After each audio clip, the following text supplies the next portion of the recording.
என்று போது வந்த அருக நின்றது.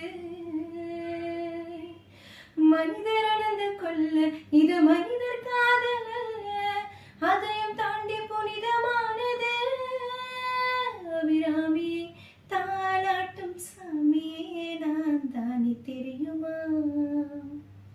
சிவகாமி சிவனின் நிலையம் பார்த்தியே, அதுக்கு உனக்கு புரியுமா? சுபலாலி லாலியே லாலி லாலியே, அபிராமி லாலியே லாலி லாலியே. ஓ கண்மணி அன்போது காதலன் நான் எழுது கடிதமே. பொன்மணி உன் வீட்டில் சௌக்கியமா? நான் இங்கு சௌக்கியமே.